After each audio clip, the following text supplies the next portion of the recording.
Before I begin, I would like to thank all of you for joining me tonight. I will deliver an informative speech on hate crimes in America.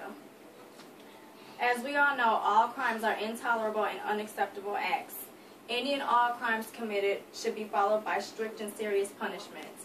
Today, I will speak specifically about hate crimes in America and how they impact our communities. Violence, abuse, and harassment. These are all forms of hate crimes that impact our communities. Hate crimes have a long history in the United States, beginning in the early 1920s, with the first case being reported by the FBI against the Ku Klux Klans. Hate crimes include acts such as arson, cross burnings, personal assaults, and homicides.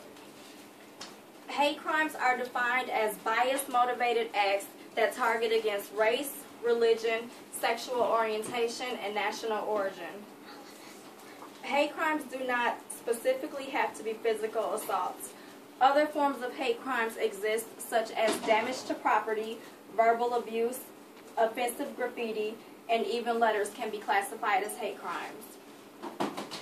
Hate crimes are primarily racially motivated, and statistics show that race makes up 61% of all hate crimes, followed by religion at 14% and sexual orientation at 13%.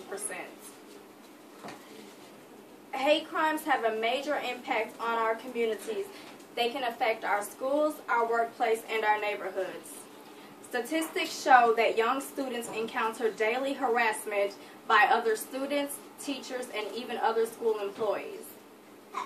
In 2007, more than 7,000 hate crimes were reported, with college campuses being the third most frequent place for crimes to occur. Residential neighborhoods are the first place, and roads, alleys, and streets are the second place.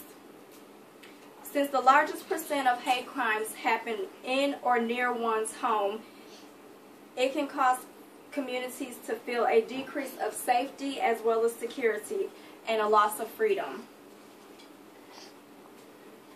We can all work together to put an end to such irrational violence.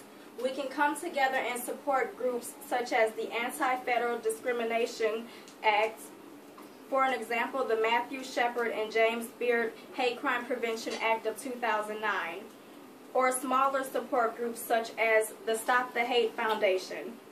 This particular group combats hate on college campuses, as well as they serve as an educational source for campus communities. Overall, hate crimes are different from any other crime which affects our communities and have long-lasting and devastating effects on the individuals that have been victimized and perpetrated. Since hate crimes are dangerous and violent acts motivated by biases, it is true to say that any one person can become a victim of hate crime at any given moment. The Hate Crime Prevention Act sends an important message to our nation that the federal government will not tolerate violent hate crimes that target individuals because of their sexual orientation, gender, identity, or any other characteristic. We must all find ways to become involved, and we must all consider ways to make a difference. If a crime affects just one person, then a crime affects us all.